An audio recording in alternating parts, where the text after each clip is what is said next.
You want to go outside? Okay, you can go outside. There you go. I had a little bit of dinner. Watched a couple TV shows with the wife. Not much else on I was interested in there on the TV. I looked a little bit, didn't see anything that piqued my interest too much, so I thought I'd go ahead and come back out here and work on this wing a little bit more. Get this tape cut. I've got 1-inch tapes cut here for these diagonals. And I was just looking through my stash pile there for the 2-inch tape. Only got one roll left here, so I don't know whether that's going to be enough or not. I might have to go call up and order another roll someplace. But anyway, I got this roll, so I'll get it laid out here. And of course, this is the longest one here. This is the one that goes over the outboard aileron rib. I want to make these a little bit long so we got room to work for them. Now, in the book, they say that some people like to go all the way around and cut these long enough to go all the way around the whole wing. But the wing is not symmetrical. I guess when you get down here farther on this leading edge it is, but in my experience it winds up not being symmetrical, like especially like here. If you go around this one, this wing curves around this way, and so it won't fit right around there.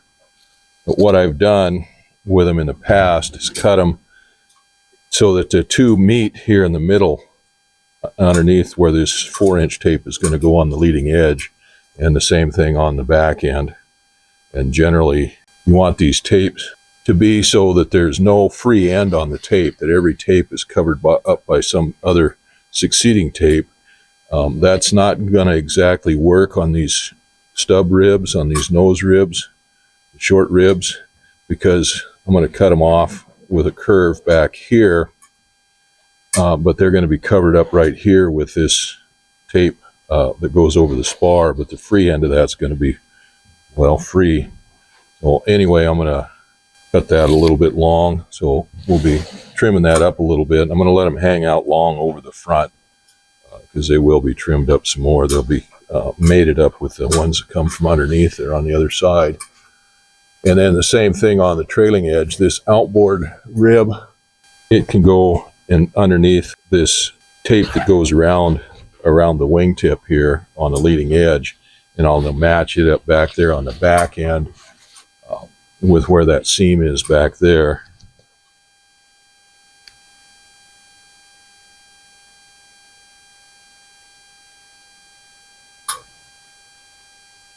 So this tape comes off these rolls with a natural curve to it as it unrolls. Well, if you lay these tapes down so that natural curve follows the curve of the wing, then they fit a lot better.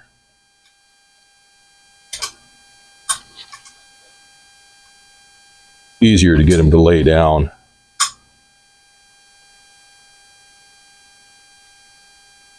Almost ashamed when I'm running low on tape to cut them long, but that's what they got to do. These tapes back here on the trailing edge are going to go over and be covered up by that tape back there on the trailing edge that goes over the false spars, and here on the leading edge underneath this leading edge tape.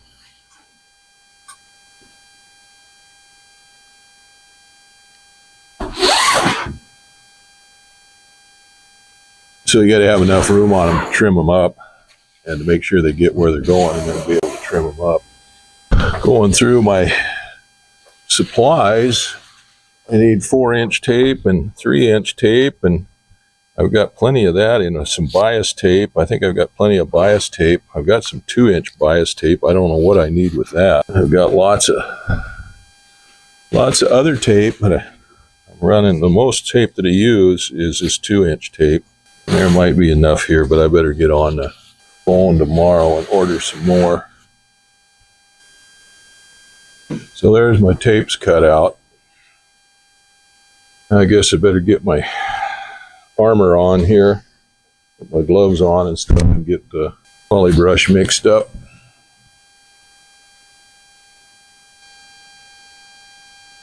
Alright, the first thing I'm going to do is lay down these 1-inch tapes that I put in here for these diagonals.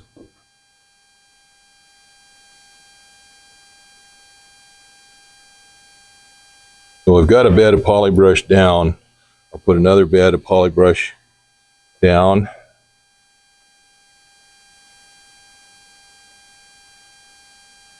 And then take the tape and lay it in the bed of poly brush where I want it to go.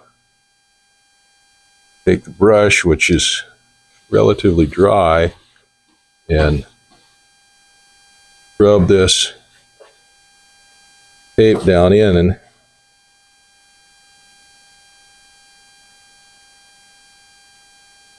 get all the bubbles and stuff out of it. Rub it in good. And take another little bunch of poly brush and go over the top of it. Just like that there.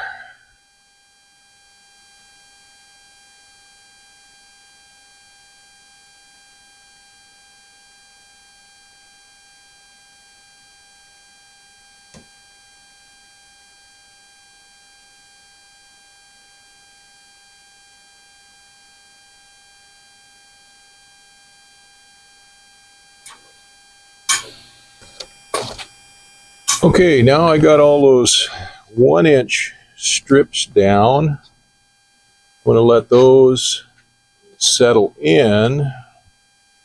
2-inch strip goes on top of those, so I'm not going to put those on yet, these 2-inch strips for these 2 outer ribs. I'll take the 2-inch brush and brush in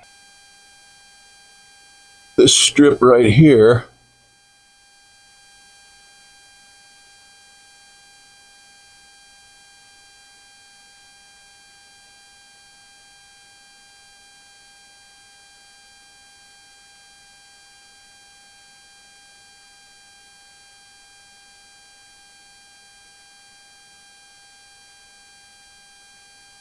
Dry the brush out a little bit. Take this strip and lay it in here from this side. Take the dry brush and brush the poly brush so it comes through the weave, and then take another coat and come over the top of it.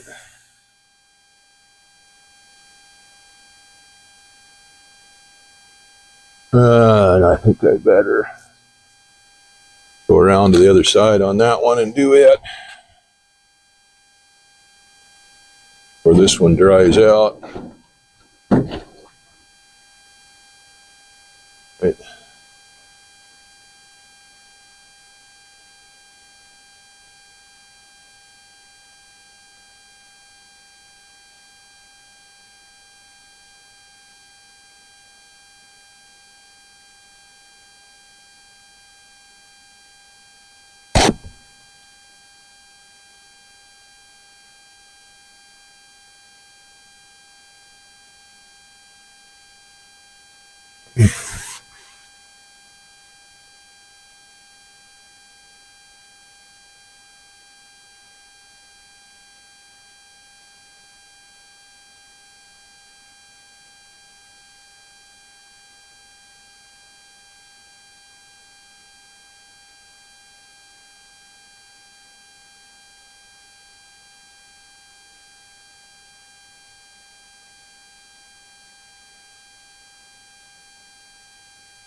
Now I don't want to brush it too hard because there are places where it's pooching up, and if I brush it too hard, it'll push the poly brush out of those spots, and then when I go to iron it down, those spots will have holidays underneath them. They'll have empty spots underneath them that I have to work out.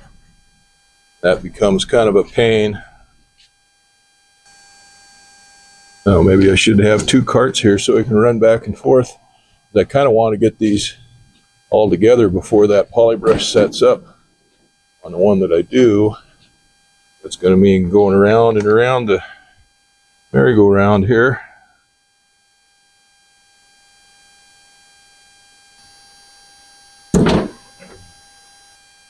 All right, I got most of those down. I don't have these two outboard end ones, these wingtip end ones down yet because I need to trim up those diagonal tapes that I put on. So those two got to go on yet, and I don't have these short rib tapes go on yet. What I'm going to do here, make a little decoration on these. If I take these and just pinch them over and then take the pinking shears, they have good pinking shears to do this, and just go around like that. It makes a little circle like that on there, and that's what I'll lay on there like that. Give me a little decoration for the back side of that. So I'll do that with each one of those.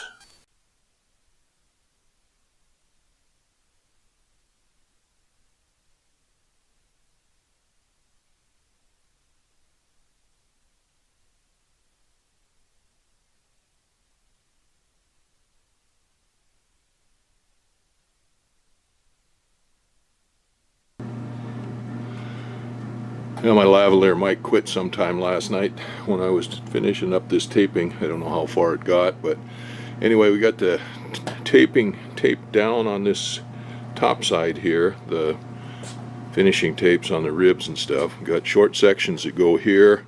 This is a rib underneath here, just a nose rib, but it's got screws in here, so this tape covers up those screws. We've got 3 of those on this side and these nose ribs, and then this tape here on the fuel tank rib that goes over it, and that hangs over, so that'll be cut here and tipped underneath. I'll have to get the iron and get that down, finished down and stuff, and then bend it over to go underneath that rib, but that finishes that rib. These other little false ribs or nose ribs or whatever you want to call them, I got those on, and I made little circles right here, and I just run them back 3 inches or 3.5 inches back from the leading edge, and this is the line that we snapped on there for the rib stitching, rib lacing, and I just ran all of these back to that point there.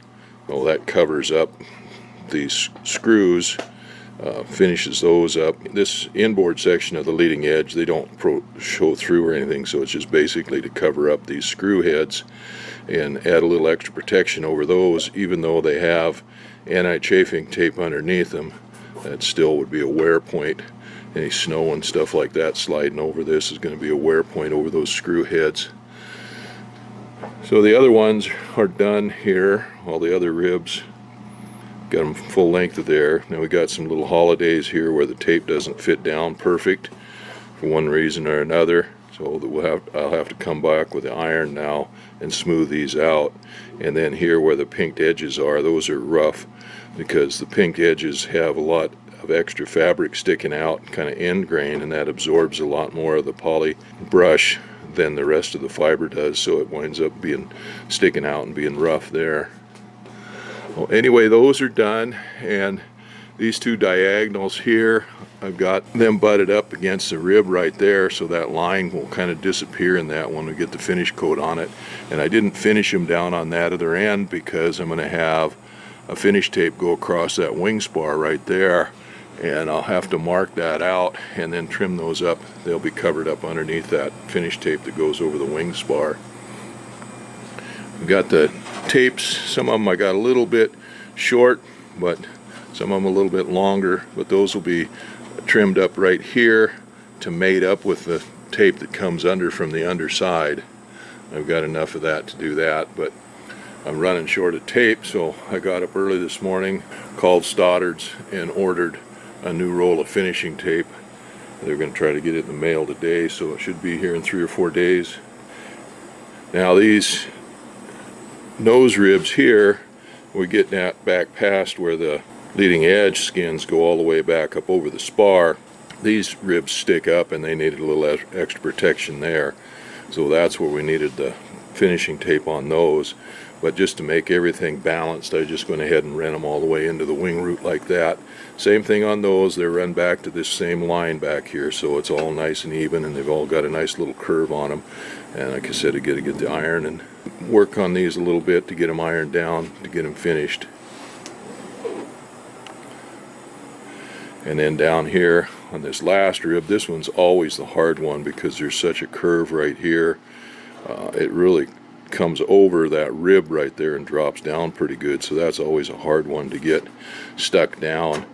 But this diagonal brace here, we got a diagonal finishing tape over that, and that comes up and that's cut right there on that reinforcing tape right there, so that's going to match up with that and disappear. And then here I've got it cut right where this fabric comes over the top from the bottom fabric, and where that seam is right there, that'll just blend right in with that. Same with this other diagonal,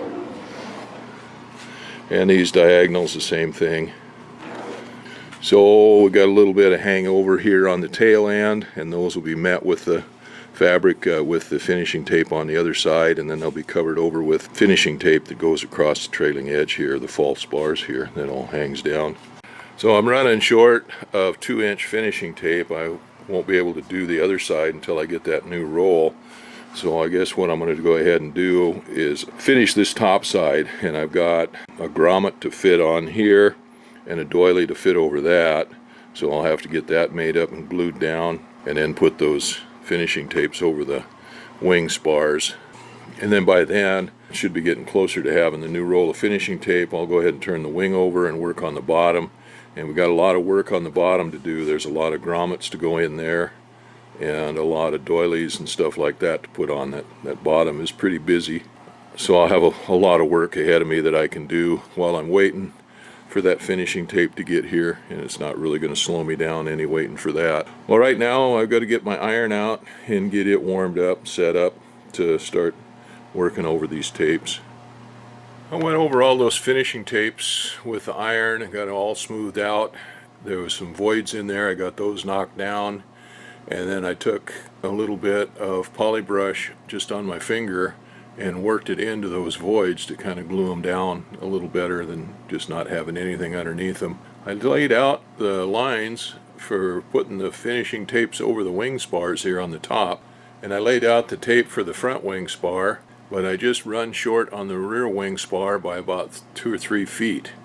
I don't quite have enough of the 2-inch tape for that. So I guess what I'm going to do is I've got one gusset to put on, one grommet to put on here on the wing top. I'll have to get that doily figured out and glued down, and then I can roll the wing over, flip the wing over on the other side and work on the other side. And I probably maybe have enough of that 2-inch tape to do most of the ribs if I just use it on those instead of the spars. At least I can get several of them done, but I can start making doilies and stuff for the handhold covers and things like that. I had some frames that I made last year for shrinking the fabric and laying out a pattern for those doilies, and I guess I threw all those frames away. I thought I saved a couple of the big ones, but I can't find them in here, so I'm going to have to go make some frames or find the frames or something like that. What I do is I have a frame that I glue fabric onto and then shrink it, fill it with polybrush, and that makes it easier to draw the lines out and easier to cut them out and stuff so that they don't fray, just like cutting the lines on the fabric when I make it. So I've got to do that anyway, and that's going to take some time, so I might as well get that done while I'm waiting for that 2-inch tape to show up. Anyway, that's what I'm going to do now. I got to go figure out what I'm going to use for frames and stuff for that to put that fabric on.